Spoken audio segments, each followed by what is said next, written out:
بسم الله الرحمن الرحيم.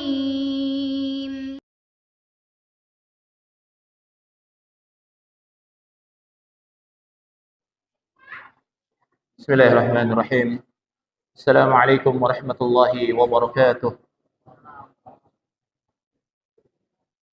الحمد لله رب العالمين وبه نستعين على أمور الدنيا والدين والصلاة والسلام على أشرف الأنبياء والمرسلين نبينا محمد وعلى آله وأصحابه ومن اهتدى بهديه واستنى بسنته وقتف على أثره إلى يوم الجمع والدين.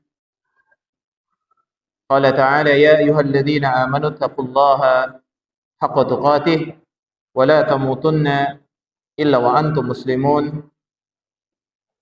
يا أيها الناس اتقوا ربكم الذي خلقكم من نفس واحدة وخلق منها زوجها وبث منهما رجالا كثيرا ونساء واتقوا الله الذي تساءلون به والأرحام إن الله كان عليكم رقيبا.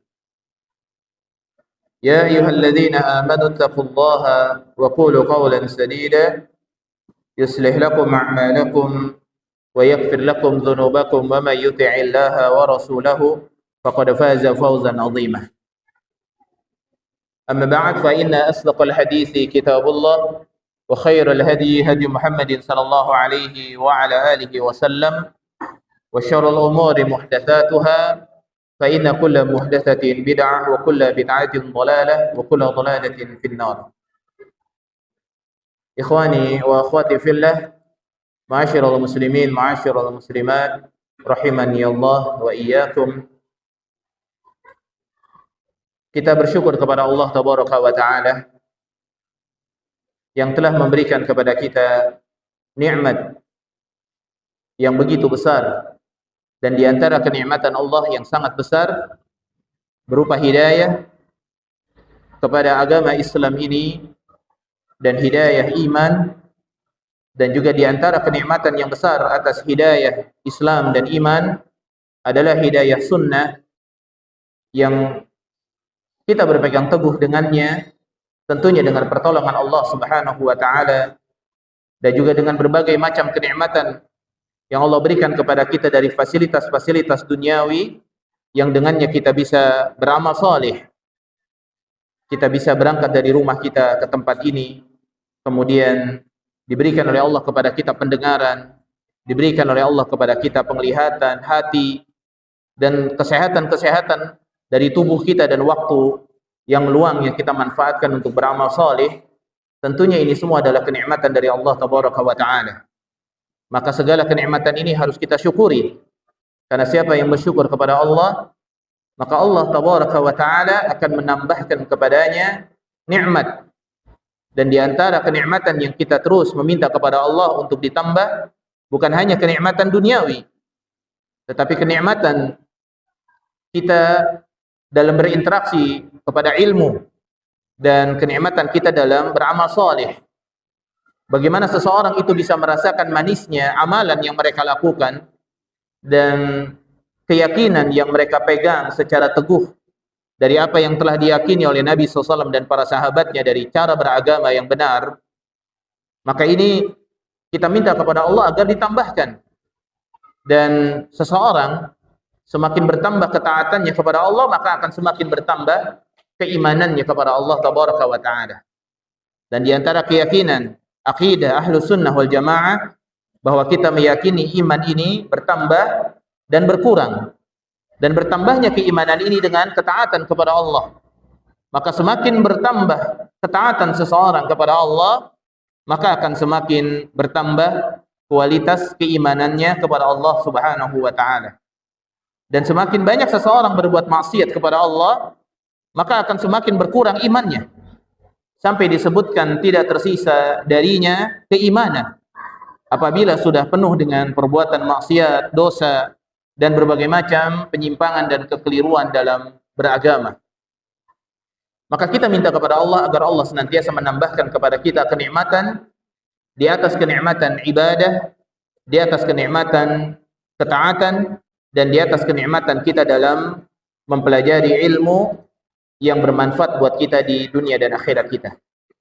Nabi SAW beliau bersabda, di antara hal-hal yang dapat membuat seseorang itu manis dalam beriman kepada Allah, sebagaimana disebutkan di dalam sebuah hadis, di antara banyak hadis yang dengannya seseorang akan nikmat dalam beribadah kepada Allah, kata Nabi SAW, "Thalatha man kunna fihi wajada halawatal iman." Ada 3 hal yang apabila seseorang memilikinya, maka dia akan mendapatkan manisnya dalam beriman, manisnya dalam beramal saleh, manisnya berada di atas ketaatan kepada Allah dan Rasulnya. Karena untuk berada di atas ketaatan kepada Allah dan Rasulnya, ini merupakan mujahadah dari seseorang. Seorang hamba dia bermujahadah, bersungguh-sungguh terhadap apa yang bermanfaat untuk dirinya, kemudian tidak lupa ketika Allah berikan hidayah kepadanya berupa mujahadah untuk taat, maka dia minta pertolongan kepada Allah untuk senantiasa istiqamah di atas mujahadahnya, kesungguh-sungguhannya. Karena kesungguh-sungguhan ini akan hilang beriring dengan waktu dan mood manusia. Maka dalam masalah keimanan disebutkan oleh Nabi SAW, sesungguhnya dari setiap amalan, inna likulli amalin sarratun wa likulli sarratin fatratun. Setiap amal itu ada masa-masa seseorang itu bersemangat dalam beramal, dan ada masa seseorang itu lemah dalam beramal. Maka disebutkan oleh Nabi SAW, faman kanat fatratuhu ala sunnati faqad ihtadaw. Siapa orang yang ketika dia lemah tapi dia masih berpegang kepada sunnah Nabi SAW, tidak melakukan perbuatan-perbuatan bid'ah, tidak melakukan penyimpangan, tidak melakukan perbuatan yang menyimpang, maksiat kepada Allah, masih berada di atas sunnah Nabi, maka dia mendapatkan keselamatan dan petunjuk dari Allah. Tapi siapa yang di masa lemahnya ala ghaira sunnati, justru mereka mencari penyemangat itu untuk selain dari kepada selain sunnah, justru yang menjadi semangat dirinya adalah sesuatu yang selain daripada sunnah, misalkan kesyirikan, perbuatan-perbuatan yang menyimpang, memberikan semangat kepada dia, misalkan mendatangi kuburan-kuburan atau mendatangi tempat-tempat keramat, menjadi semangat buat dia. Maka semangat ini ketika dia lemah, dan semangat ini ada membawa kepada keburukan karena semangat yang tidak berada di atas sunnah Nabi SAW. Maka kata Nabi, siapa orang yang masa lemahnya kemudian dia tidak berada di atas sunnah Nabi, yakni semangatnya bukan berada di atas sunnah, maka dia adalah orang-orang yang pasti dihancurkan oleh Allah Subhanahu wa ta'ala dengan amalannya. Maka kata Nabi SAW, ada 3 hal yang dapat membuat seseorang itu manis dalam beriman kepada Allah. Manis duduk dalam majelis ilmu, manis dalam salat malam. Kata Nabi SAW, yang pertama, ayyakun Allah wa rasulahu ahabba ilaihi mimma siwahuma. Seseorang akan mendapatkan manisnya dalam beriman kepada Allah, dalam beribadah kepada Allah, apabila mereka mencintai Allah dan Rasulnya dan tidak melebihkan cintanya kepada selain daripada keduanya. Yakni dia cinta kepada yang lain, itu tidak boleh melebihi daripada cinta kepada Allah Subhanahu wa ta'ala dan Rasulnya.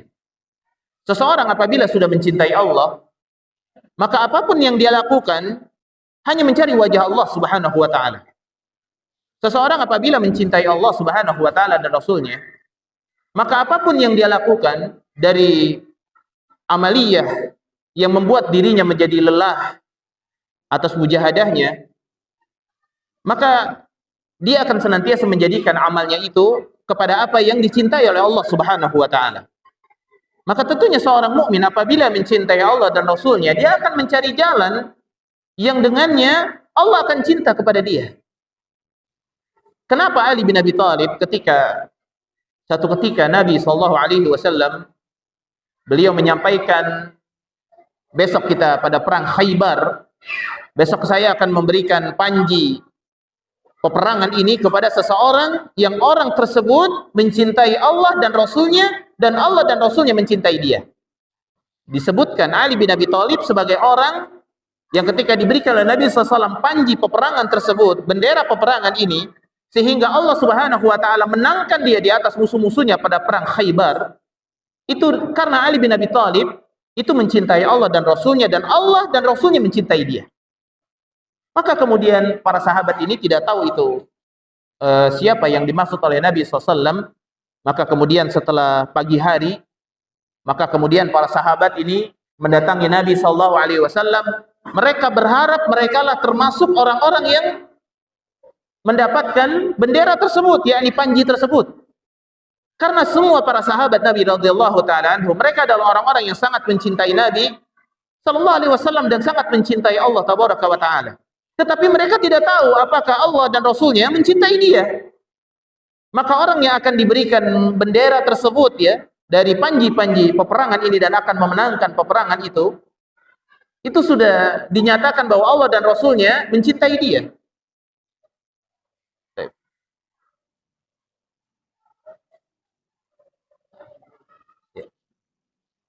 Maka semua para sahabat berbondong-bondong. Karena kalau berbicara tentang cinta, semua para sahabat mencintai Allah dan Rasulnya. Tapi mereka nggak tahu apakah Allah dan Rasulnya mencintai dia. Maka ketika dikabarkan oleh Nabi SAW, besok akan saya berikan panji peperangan ini kepada orang yang dicintai oleh Allah dan Rasulnya, maka mereka berkumpul dan mereka menunggu, mudah-mudahan mereka yang mendapatkan panji peperangan ini. Begitu luar biasanya para sahabat. Ya. Maka kemudian Nabi SAW ketika para sahabat sudah berkumpul, ditanya oleh Nabi, di mana Ali bin Abi Thalib? Maka para sahabat mengatakan, dia sedang terkena penyakit mata. Dia sedang terkena penyakit mata. Kata Nabi SAW, panggil Ali bin Abi Thalib, datangkan ke sini. Kemudian ada yang memanggil Ali bin Abi Thalib, kemudian didatangkan kepada Nabi SAW, dan kemudian Nabi SAW fabasaqa, dengan sedikit ludahnya dimasukkan ke matanya, ya, diludahi sedikit matanya, dan kemudian hilanglah penyakit tersebut, seakan-akan tidak ada penyakit mata seperti itu. Baik. Maka di sini kita melihat Ali bin Abi Thalib di antara orang yang dicintai oleh Allah Subhanahu wa taala dan Rasulnya. Ya. Maka tentunya seorang mukmin ketika ingin dicintai oleh Allah dan Rasulnya, maka dia harus terlebih dahulu mencintai Allah dan Rasulnya, dan porsi mencintai Allah dan Rasulnya tidak disaingi dengan mencintai selainnya. Tidak boleh ada persaingan. Tidak boleh ada pembagian dalam cinta kepada Allah Subhanahu wa taala dan Rasulnya. Harus besar. Ya. Dan kemudian kalaupun dia cinta kepada makhluk, disebutkan oleh Nabi SAW, dia mencintainya karena Allah Subhanahu wa taala. Mencintai istri, mencintai anak, mencintai keluarga, mencintai harta karena Allah, bukan karena yang lain. Dan kemudian dia sangat benci untuk kembali kepada kekafiran, sebagaimana bencinya dia dikembalikan oleh Allah kepada kekafiran tersebut, dimasukkan ke dalam neraka jahanam. Baik. Ikhwani, saudaraku sekalian yang dimuliakan oleh Allah, pembahasan kita pada hari ini masih di dalam kitab Ar-Riyadh An-Nadhirah yang ditulis oleh Syekh Abdurrahman bin Nasir As-Sa'di atau As-Sa'di. Dalam penyebutan-penyebutan itu ada beberapa masyayikh itu berbeda antara As-Sa'di dengan As-Sa'di. Baik, kita sampai kepada pembahasan tentang faidah as-siyam, yaitu faidah kita berpuasa. Di antara perkara yang sangat besar dan kewajiban yang sangat agung di dalam rukun Islam setelah seseorang itu bertauhid kepada Allah, kemudian mereka menjalankan salat, kemudian kita sudah bahas tentang keutamaan zakat dan bersedekah, dan di antaranya adalah berpuasa. Adapun yang dimaksud puasa oleh beliau di dalam kitab ini adalah puasa Ramadan. Adapun secara umum, ini adalah faidah daripada semua puasa yang dijalankan oleh kaum muslimin, apakah itu puasa yang diwajibkan ataupun puasa tatawwu, puasa yang sunnah. Seperti kita kenal puasa sunnah ini di dalam Islam ini sangat banyak. Di antaranya misalkan puasa Senin dan Kamis, ketika diangkatnya amalan pada hari Senin dan Kamis, dan kata Nabi SAW, aku sangat menginginkan ketika diangkat amalanku, aku dalam keadaan berpuasa. Ini puasa sunnah. Kemudian puasa sunnah yang paling agung adalah berpuasa 1 hari, kemudian berbuka 1 hari, yakni puasa sebagaimana puasa Daud.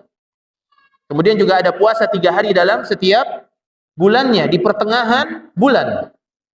Kemudian ada puasa Asyura, kemudian ada puasa dan lain sebagainya. Ya. Banyak puasa-puasa sunnah di dalam Islam. Tetapi beliau menyampaikan pada bab ini itu adalah tentang puasa di bulan Ramadan. Karena ayat yang beliau kutip pada pembahasan ini yaitu adalah tentang kewajiban seseorang berpuasa sebagaimana wajibnya puasa orang-orang sebelum mereka. Jadi dimaksud puasa yang beliau bahas di dalam kitab ini ya, secara umum ya, itu adalah puasa tentang puasa Ramadan. Secara khusus maksudnya, secara khusus adalah puasa tentang puasa Ramadan. Adapun secara umum, puasa ini adalah merupakan tarbiyah bagi seorang mukmin agar dia semakin mengetahui ya, bagaimana cara untuk menjadi hamba Allah yang bertakwa. Kenapa disebutkan dalam ayat tentang puasa la'allakum tattaqun, agar kalian bertakwa kepada Allah. Karena dengan puasa tersebut tidak ada yang mengetahui apakah dia berpuasa atau tidak kecuali antara dirinya dengan siapa? Dengan Allah. Dan tidak ada seseorang yang mampu mengenali apakah dia berpuasa atau tidak berpuasa, tidak ada. Ya. Dan orang dengan berpuasa mereka betul-betul menjaga dirinya dari makan dan minum dan sesuatu yang dapat membatalkan dirinya dari puasanya. Maka tidak ada orang sejelek-jeleknya orang ketika dia berpuasa, ya, mungkin ada yang lebih jelek lagi. Ketika dia berpuasa, kemudian dia ketika di depan manusia dia menahan diri tidak makan dan minum, kemudian ketika dia berwudu dia minum, atau ketika sedang di rumahnya dia minum. Ya.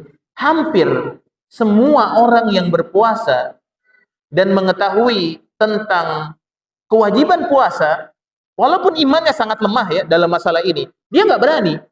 Karena kenapa? Dia berarti harus mengganti puasa Ramadannya pada hari-hari yang lain. Misalkan dia sengaja berbuka di siang hari bulan Ramadan, orang lain nggak ada yang tahu, tapi tetap dia merasa bahwa dirinya punya hutang untuk berpuasa. Adapun puasa selain daripada puasa Ramadan, ya tentunya ini adalah puasa sunnah. Kalau puasa sunnah, seseorang bisa saja mengatakan kepada orang lain, saya sedang berpuasa, padahal dirinya tidak berpuasa, bisa saja kan. Ini puasa sunnah, yang apabila dia berbuka di siang hari, tidak berdosa buat dia. Atau dia tidak berpuasa, tidak berdosa. Dia berpuasa, dia mendapatkan pahala. Baik atau tidaknya puasanya, ya itu tergantung daripada ya, bagaimana dia dalam menjalankan puasa tersebut. Adapun puasa di sini adalah yang dimaksud adalah puasa di bulan Ramadan.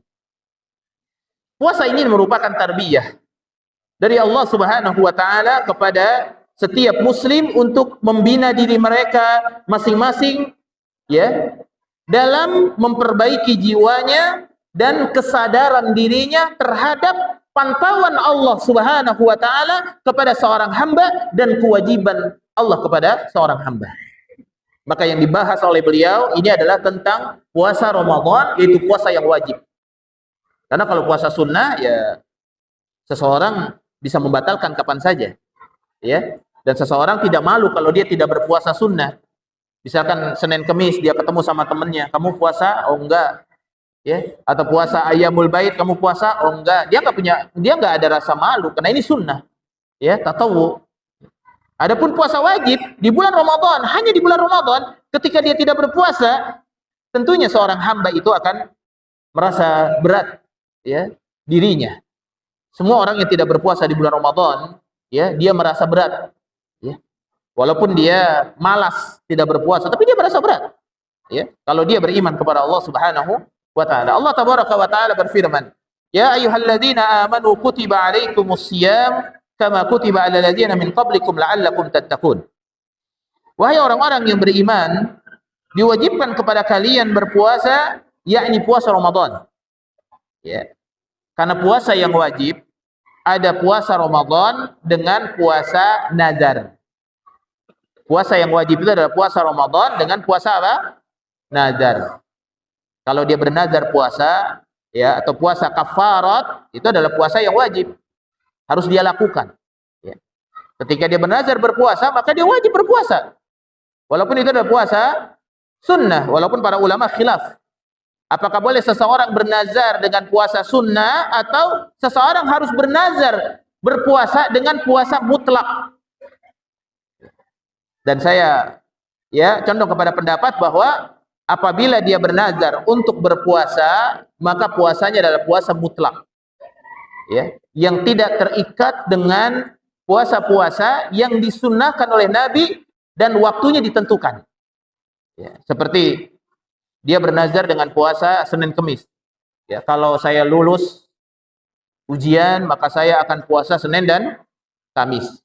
Dia tidak perlu bernazar. Kalau dia mau berpuasa Senin dan Kamis, silahkan. Tapi kata para ulama, kalau dia bernazar puasa Senin dan Kamis atas apa yang dia nazarkan, dan nazar ini adalah benar, sesuai dengan sunnah, maka Senin dan Kamis bagi dia menjadi wajib. Tapi wallahu a'lam bishawab, yang paling tepat ketika seseorang itu bernazar untuk berpuasa, maka dia bernazar untuk berpuasa mutlak. Karena kenapa? Orang yang berpuasa karena Allah Subhanahu wa taala satu hari di jalan Allah, maka Allah akan jauhkan dia dari wajahnya dari api neraka jahanam. Itu berpuasa. Karena Allah Subhanahu wa taala, ini adalah puasa mutlak atau puasa yang muqayyad, yang terikat dengan waktunya. Dan adapun nazar, kita sudah paham, nazar ini sebenarnya bagi seorang muslim ini adalah perkara yang harus dijauhi. Karena seorang muslim kalau dia mau beramal, beramal saja, tidak perlu dia bernazar. Tidak perlu dia menunggu sampai Allah Subhanahu wa taala memberikan hajat dirinya baru dia melaksanakan amal soleh. Amal soleh saja dia lakukan. Tidak perlu dia melakukan nazar. Tapi kalaupun dia melakukan nazar, ya sudah. Maka disebutkan oleh para ulama, orang yang nazar ini itu adalah orang yang bakhil. Orang nazar ini adalah orang yang bakhil. Kenapa nggak dia langsung beramal saja, bersedekah, berbuat baik? Nggak nunggu dulu, misalkan lulus ujian baru dia berbuat baik. Nggak nunggu dulu dia dapat rezeki banyak baru dia bernazar. Nggak perlu. Apa yang ada aja, dia punya duit 2.000, sedekahkan 1.000. Dia punya duit 20.000, sedekahkan 10.000. Nggak perlu yang besar. Nggak perlu dia nunggu kaya dulu, nanti kalau saya di PHK dan saya dapat pensiunan misalkan dapat 1 miliar, baru saya akan bersedekah 100 juta. Dia bernazar misalkan, saya bernazar kalau saya dapat 1 miliar, saya akan memberikan 100 juta. Nggak perlu, apa yang ada saja. Tapi kalaupun dia bernazar, tidak jadi masalah. Tetapi nazar tersebut, apabila nazar ini yang tidak benar dalam rangka memusuhi Allah dan Rasulnya, yang di dalam terdapat syirik dan kufur, maka nazar ini tidak boleh dilakukan. Seperti bernazar untuk mencium kuburan, atau bernazar misalkan untuk datang ke tempat-tempat keramat untuk menyirami minyak wangi ke atas kuburan, atau menyalakan lampu di kuburan-kuburan tertentu. Ini banyak terjadi, banyak terjadi. Tayyib, barakallahu fiik. Beliau menyampaikan, Allah Ta'ala menyebutkan bahwa saum memiliki sebuah faidah yang agung, yang mencakup banyak dari faidah lain. Apa? Kata beliau, agar kalian bertakwa kepada Allah Subhanahu wa Ta'ala. Maknanya, kata beliau, agar puasa ini menjadi sarana bagi kalian untuk mendapatkan ketakwaan.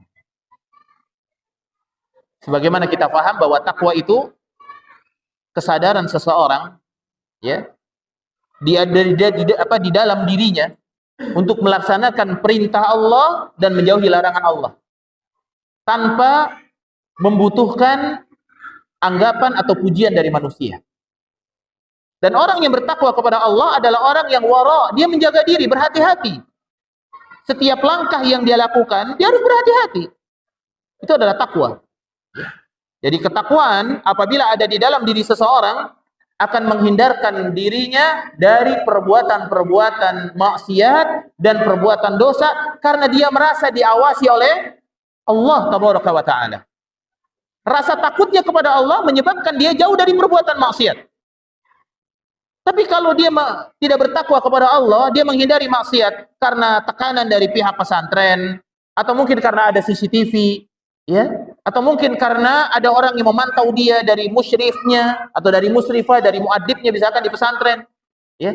Maka ketika sedang sendiri dia berbuat maksiat kepada Allah Subhanahu wa taala. Atau dia melaksanakan perintah Allah dikarenakan mendapatkan tekanan dari atasannya. Ya. Kamu kalau tidak berjilbab, kamu gak usah kerja di sini lagi misalkan. Maka kemudian dia berjilbab. Tapi ketika dia keluar dari kantor, maka dia lepaskan jilbabnya. Ini bukan ketakwaan. Maka di antara sarana seseorang itu untuk mendapatkan ketakwaan adalah dengan cara berpuasa. Dengan berpuasa, dia menyadari mau dia berbuka atau dia tidak berbuka, Allah tahu. Walaupun manusia tidak tahu. Itu pentingnya kenapa seseorang itu berpuasa di bulan Ramadan. Kesadaran. Ya. Sadar bahwa dirinya itu diketahui oleh Allah Subhanahu wa taala walaupun manusia tidak tahu. Ya. Ini penting. Ya. Dan di antara ketakwaan kepada Allah Subhanahu wa taala adalah seseorang memiliki sifat ihsan. Apa ihsan, Pak? An ta'budallaha ka'annaka tarahu fa in lam takun tarahu fa innahu yarak. Ketika kita beribadah kepada Allah seakan-akan Allah melihat kita. Allah memantau kita dan betul memang Allah pasti memantau kita. Ya, seakan-akan kita melihat Allah Subhanahu wa taala. Dan kalaupun kita tidak melihat Allah dan tidak mungkin bagi seorang hamba melihat Allah kalau dia masih hidup di dunia, ya, maka Allah Subhanahu wa taala pasti melihat dia. Ya. Adapun seorang mukmin harus meyakini di dalam akidahnya bahwa dia nanti akan melihat Allah di surga Allah Subhanahu wa taala nanti. Karena seorang mukmin akan melihat wajah Allah Subhanahu wa taala nanti di surga. Sebagaimana mereka melihat bulan purnama di bulan yang begitu terang. Dia akan melihat Allah Tabaraka wa ta'ala. Tidak ada penghalang sedikit pun.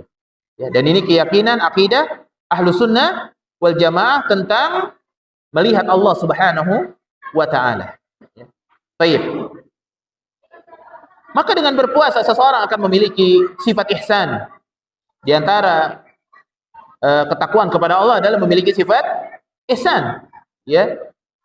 Dan di antara ketakwaan kepada Allah seseorang menjaga adab-adabnya dalam ibadah sehingga diterima. Orang yang bertakwa kalau beribadah bukan sekedar menjalankan kewajiban. Banyak di antara kita orang yang bertakwa, orang yang beribadah hanya sekedar menjalankan kewajiban. Dia sujud, dia ruku, dia menuntut ilmu, dia juga salat berjamaah, tapi sekedar untuk menjalankan apa? Kewajiban aja. Sehingga doanya tidak benar, zikirnya tidak khusyuk, salatnya, gerakannya sembarangan. Tapi kalau di depan orang, gerakannya bagus. Tapi kalau sedang sendiri, gerakannya main-main. Ya. Dia hanya sekedar menjalankan kewajiban atau sekedar menjalankan sunnah. Sehingga ketika dia berdoa pada saat dia sujud, berzikir kepada Allah, memuji Allah, dia seperti orang yang sedang dikejar-kejar oleh sesuatu. Pernah satu ketika Syekh, begitu dia menghadap ke belakang, setelah selesai dia mengimami, kemudian ada orang yang berzikir itu, buru-buru. Astagfirullah, astagfirullah, astagfirullah, astagfirullah, buru-buru dia. Kemudian Syekh ini mengatakan, coba lihat di belakang kamu. Dia lihat belakang. Ada yang lagi ngejar kamu nggak? Nggak ada. Terus kenapa zikirnya buru-buru? Buat apa? Yang seharusnya seseorang zikir itu bukan formalitas. Yang penting saya menjalankan sunnah zikir ba'da sholat. Bukan itu. Kita tahu bahwa seseorang semakin banyak berzikir kepada Allah, dia sedang mengamalkan amalan yang lebih baik daripada amalan-amalan yang lain. Wala jihad, sampai berjihad jalan Allah. Kecuali ketika seseorang itu berjihad, ya, dengan harta dan jiwanya dan tidak tersisa apapun, itu baru lebih baik.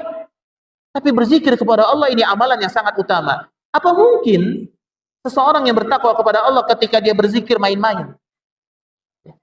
Astagfirullah, astagfirullah, astagfirullah, subhanallah, subhanallah. Enggak mungkin. Ya.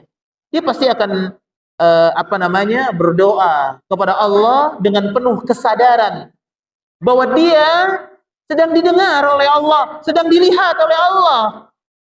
Dan keinginan amal solehnya itu diterima oleh Allah. Makanya orang bertakwa kepada Allah, dia menjaga betul akhlak dan semua perbuatan amaliyahnya sehingga diterima oleh Allah.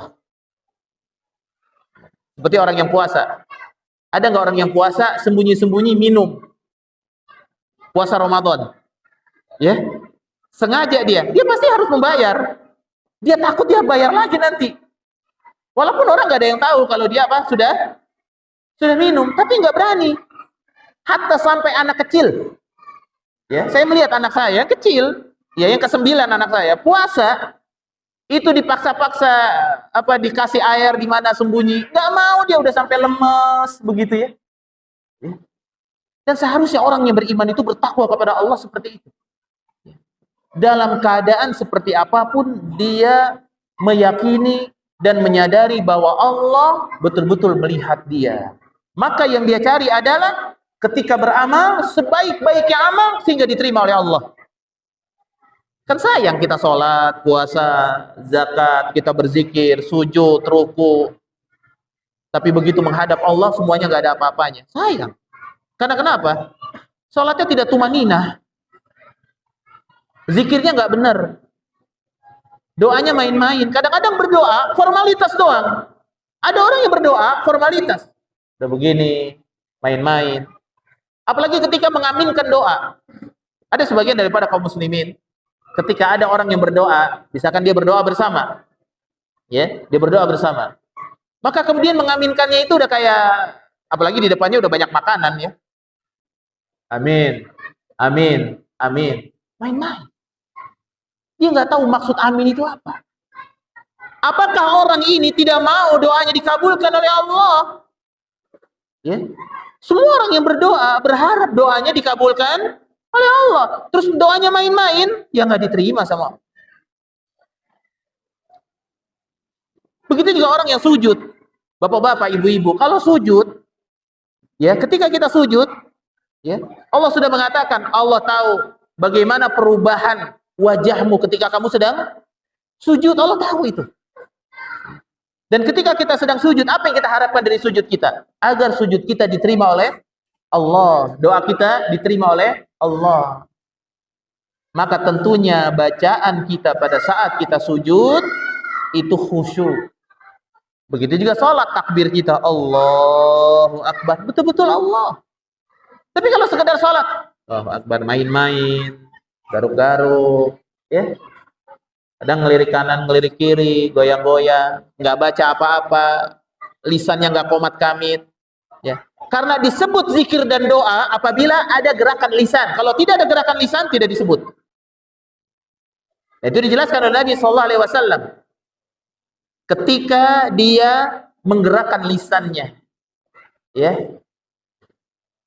Ketika syafatu itu lisannya itu bergerak-gerak, lidahnya, mulutnya, maka dia disebut zikir. Kalau nggak gerak dia diam. Tanya, kamu doa nggak? Doa. Pakai apa tadi? Ya di hati. Nah. Ya. Kalau di hati nggak disebut doa.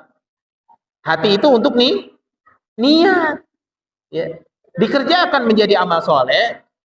Tidak dikerjakan, niat berbuat baik sudah mendapatkan sebagian dari pahala selama dia bukan sengaja meninggalkannya. Karena ada uzur atau karena ada penghalang. Bukan sengaja. Ya. Dan bisa mendapatkan pahala sempurna dengan niat yang baik. Seperti seseorang yang dia berniat untuk melaksanakan sholat malam.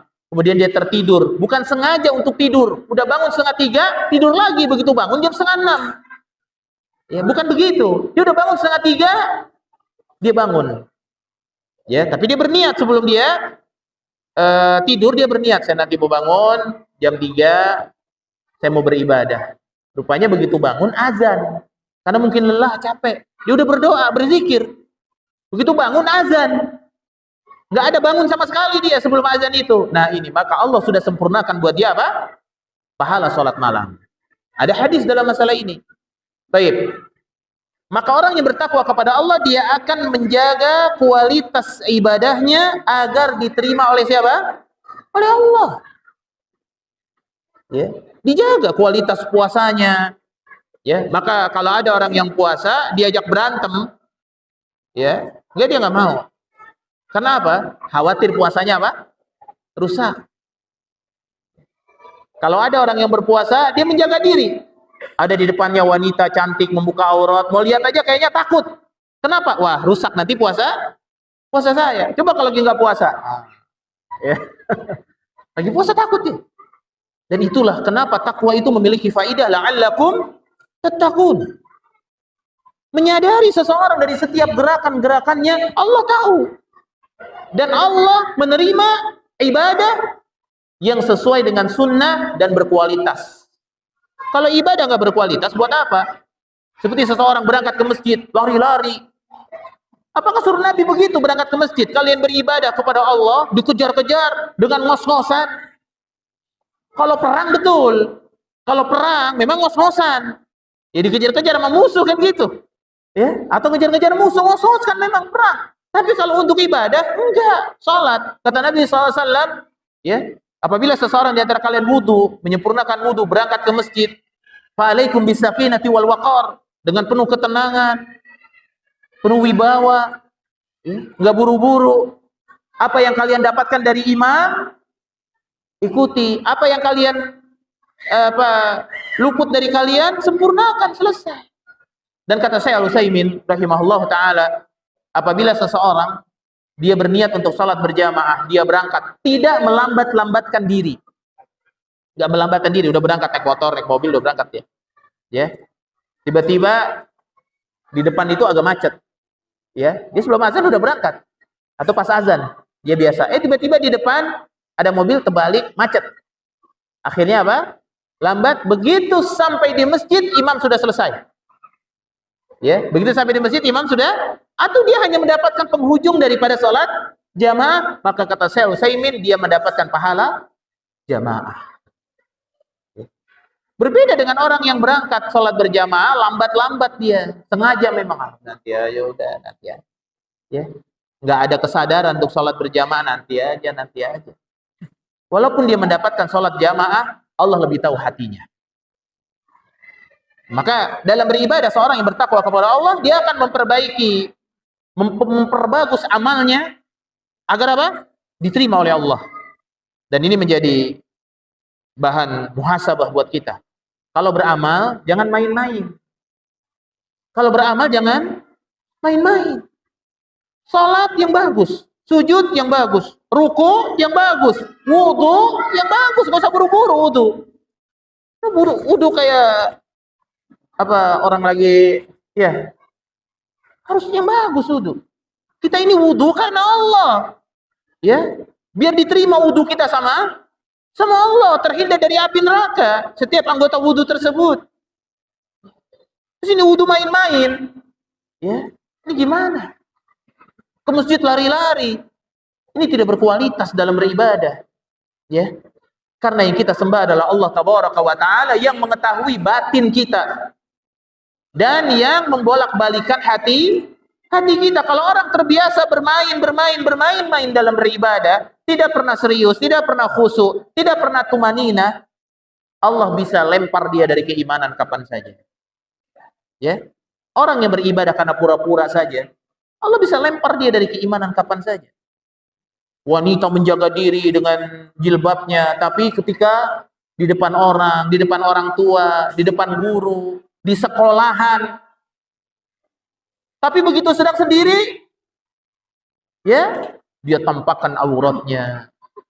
Ketika dia media sosial, tidak ada orang yang tahu, dia sembunyikan dari orang lain. Ya, yang menurut dia bisa memudaratkan dia. Nauzubillah, Allah lebih tahu. Banyak anak yang lebih takut dengan orang tuanya. Padahal orang tuanya tidak bisa memberikan manfaat, tidak juga bisa memberikan mudarat kecuali dengan izin Allah. Ya. Maka tanamkan kepada diri anak-anak kita takut kepada Allah. Begitu juga suami, begitu juga istri.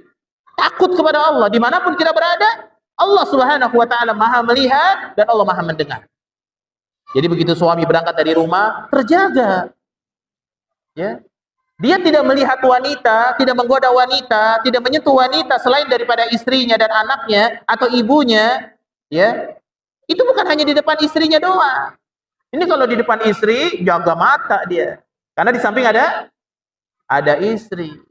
Wah, takut nanti kalau saya lagi ngelirik tiba-tiba istri tahu, bisa dipecat saya. Ya. dipecat. Ya. Tapi begitu istri nggak tahu, dia keluar kota, bebas, dikeluarkan hasratnya semua. Ya, mana ketakwaan kepada Allah? Apakah istri lebih hebat daripada Allah Subhanahu wa taala? Begitu juga seorang istri ketika di depan suaminya, ya, dia seperti wanita yang menjaga diri. Tapi begitu di belakang suaminya tidak ada, dia malah berbuat yang buruk dengan teman-temannya, ghibah dan lain sebagainya. Nauzubillah. Ya, nauzubillah. Maka dengan saum, kata beliau, ya, seseorang akan memperbagus kualitas amaliyah yang dia lakukan. Kemudian takwa atau ketakwaan adalah sebuah ungkapan yang mencakup segala sesuatu yang dicintai dan diridhai oleh Allah dengan mengerjakan hal-hal yang dicintai Allah dan Rasulnya dan meninggalkan segala hal yang dibenci oleh Allah dan Rasulnya. Itu makna takwa. Ya.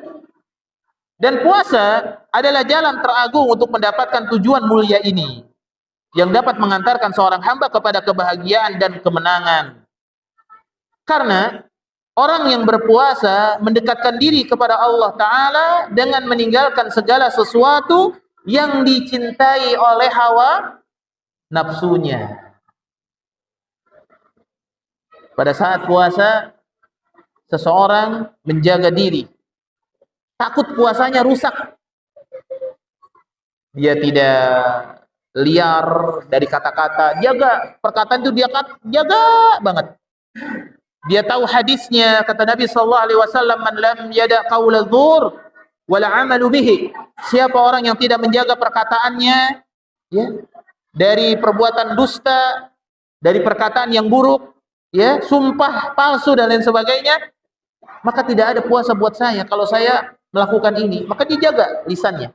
Maka di bulan Ramadan orang itu pada mulutnya pada senyap, dia takut puasanya tidak diterima oleh Allah, takut. Dan ini harusnya ada dalam semua kehidupan kita, takut. Kita sudah pulang sholat, kemudian mulut kita jelek, jahat dengan orang lain. Ya, ini juga sama, membatalkan amal. Ya, akhlak yang buruk, ghil, benci kepada seorang muslim. Ya, ini sangat berbahaya. Baik.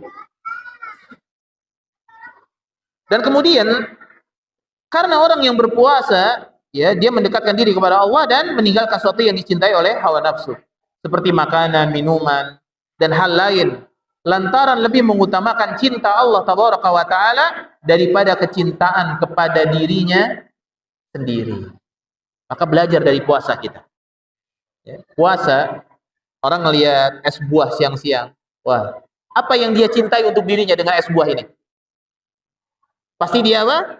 Dia seruput, dia minum. Kecuali kalau yang udah punya penyakit gula.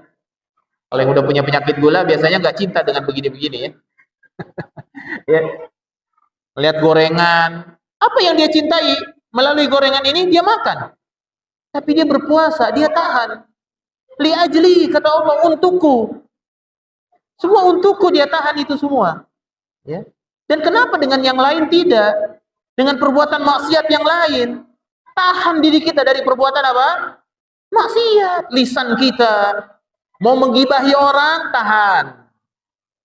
Mau namimah, adu domba, tahan. Mau mengejek orang lain tanpa sebab atau perkara-perkara yang bukan dibenarkan, maka tahan diri kita.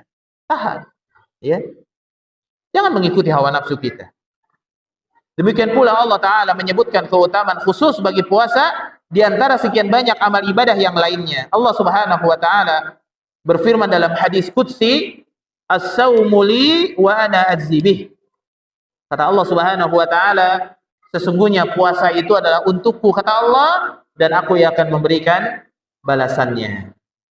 Maka dengan berpuasa, keimanan seorang hamba akan semakin bertambah.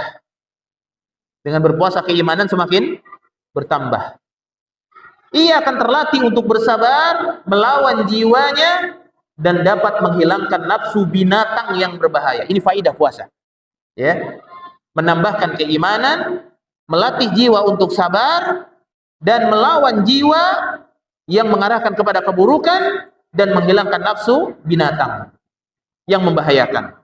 Nafsu binatang itu maksudnya adalah dengan lawan jenisnya, kemudian dengan makanan dan minuman, ya, itu dihilangkan dengan berpuasa. Dengan berpuasa seorang hamba dapat terbantu dalam mengerjakan berbagai macam ibadah seperti sholat, membaca Al-Quran, berzikir, bersedekah, ya, dan dapat menghalangi jiwa agar tidak terjerumus ke dalam perkara-perkara yang diharamkan. Ini dengan puasa, ya. Ini faidahnya tadi, ya.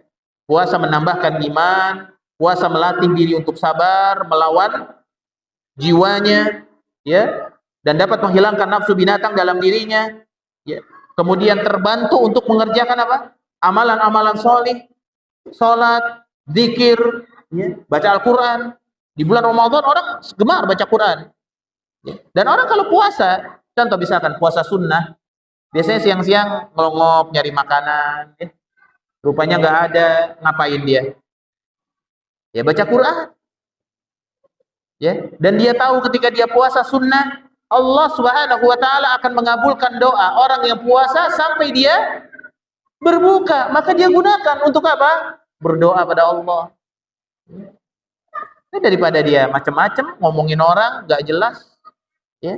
Sampai puasa sunnah juga seseorang itu akan terjaga, termotivasi untuk beramal soleh, ya. Beda dengan orang yang perutnya sudah kenyang, malas beribadah, ya. Kalau perutnya sudah kenyang akan malas apa? Beribadah, ya. Bahkan orang yang hanya terbiasa kenyang, tidak mau hadir ke majelis ilmu, tidak mau menambah ilmunya, tidak bermuhasabah, tidak biasa bangun malam dan sholat berjamaah, maka jiwanya akan semakin rusak dan sulit bagi dirinya untuk mendapatkan nasihat. Sulit, ya. Dan kemudian puasa juga menghalangi jiwa agar tidak terjerumus ke dalam perkara yang diharamkan, baik berupa perkataan ataupun perbuatan. Dan ini termasuk pokok-pokok ketakwaan kepada Allah Taala. Kemudian beliau menyampaikan, dengan berpuasa, seorang hamba akan mengetahui nikmat Allah kepadanya, seperti pengaturan Allah terhadap segala sesuatu yang dinikmati oleh seorang hamba.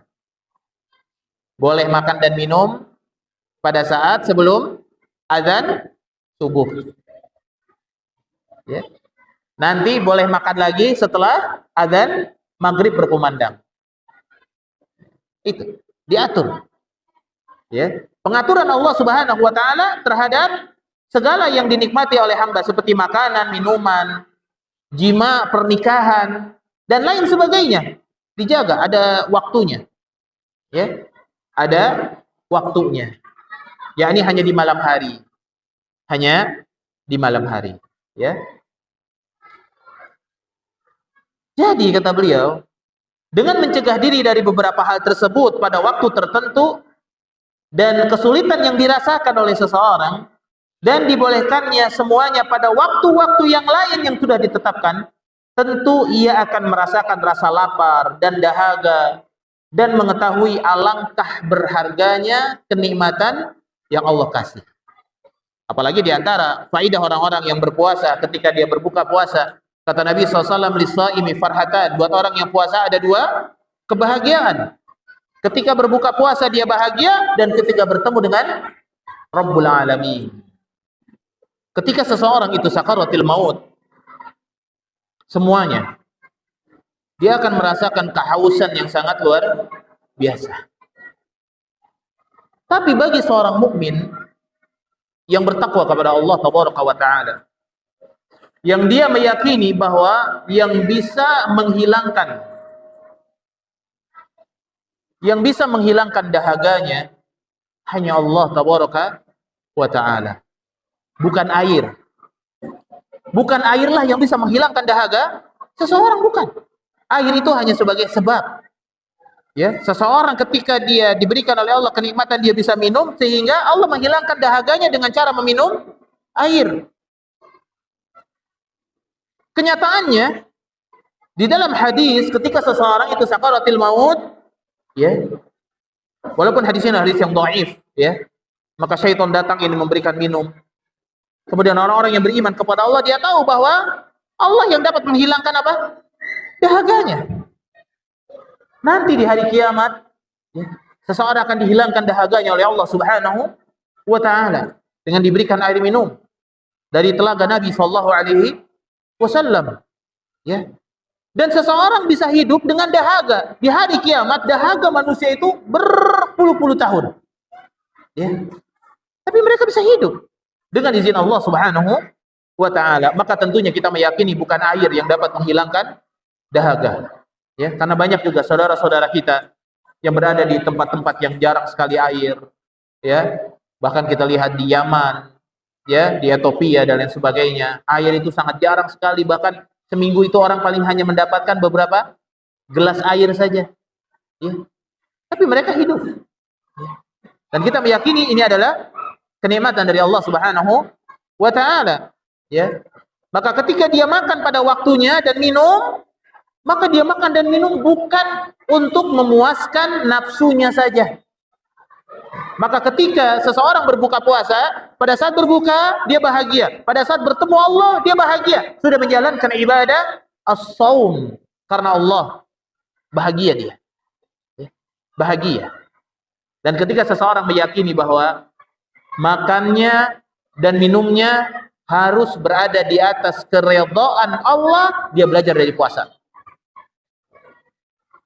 Pastikan makan dan minum kita berada di atas keridhaan Allah sebagaimana kita puasa.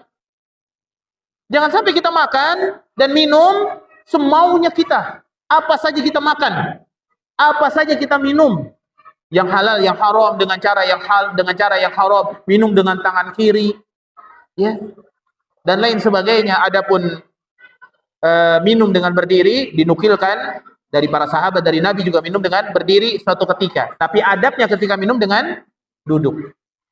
Tapi tidak berdosa ketika seseorang minum dengan berdiri. Bahkan ketika ditanya kepada Syekh Al-Luhaidan tentang orang yang makan dengan berdiri, kata beliau dinukilkan dari Nabi SAW bahwa Rasulullah SAW mengambil makanan yang terbuat dari kurma, kemudian Rasulullah makan dan sambil berjalan. Artinya dibolehkan. Kalau memang dalam kondisi apa? Darurat.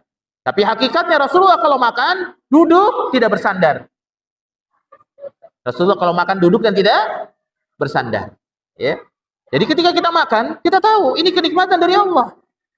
Maka sebagaimana kita puasa, minum saya harus dengan keridhaan Allah. Bismillah. Makan saya harus diridhai oleh Allah. Yang halal. Ya. Kita minum dengan tangan kanan yang halal dengan mengucapkan Bismillah. Ya. Itu seperti itu. Dan kita tahu, pada waktu asar kita makan, pada saat kita puasa, nggak diridhoi oleh Allah. Begitu juga makanan yang lain. Yang kita makan pada saat kita tidak puasa, tapi dengan tangan kiri, atau kita makan makanan yang haram, tidak diridhoi oleh Allah. Dan ini kita belajar, bahwa makan dan minum kita harus berada di atas keridhaan Allah. Ya. Kemudian dengan berpuasa, seorang hamba dapat bersabar ketika melaksanakan ketaatan.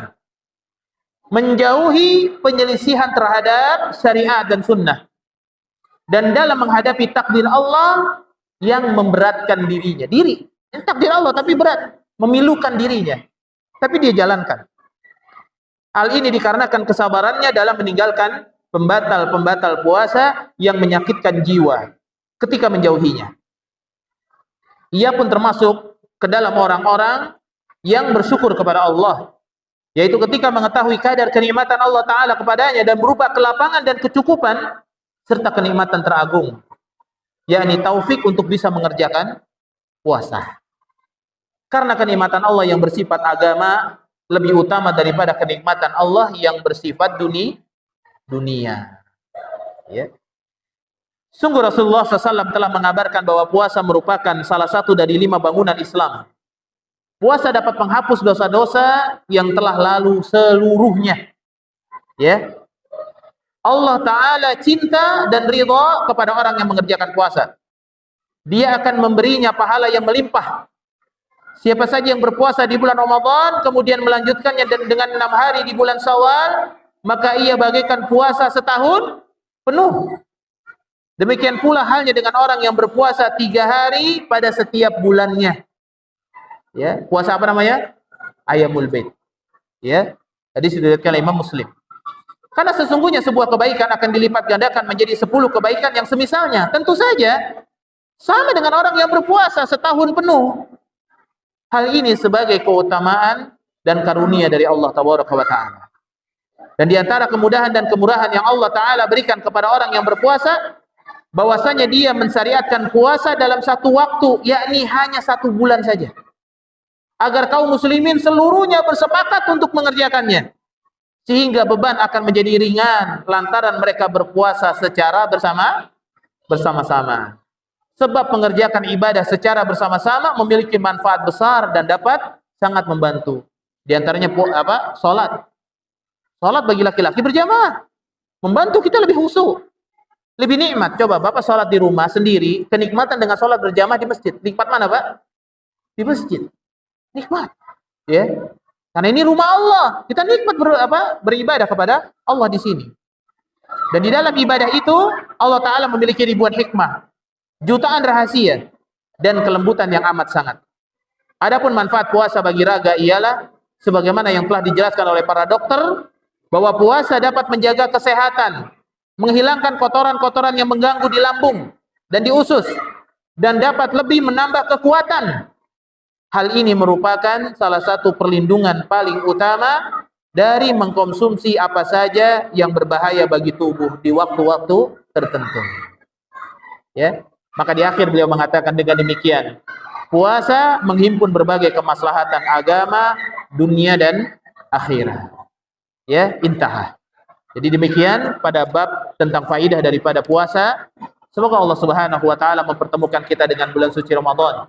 Ya, pada tahun ini dan diberikan kesehatan, taufik oleh Allah bisa beramal di bulan Ramadan dan bisa mengisinya dengan amalan-amalan salih. Dan kita belajar pada hari ini tentang ketakwaan kepada Allah. Tentunya seseorang senantiasa merasa diawasi oleh Allah Subhanahu wa taala, dan rasa takut kepada Allah harusnya jauh lebih besar dan senantiasa meliputi hidupnya bagi dirinya. Tayyib, barakallahu fiik. Kita akhiri dengan subhanakallahumma bihamdik asyhadu an la ilaha illa anta astaghfiruka wa atubu ilaik. Wa lakum minkum. Assalamualaikum warahmatullahi wabarakatuh.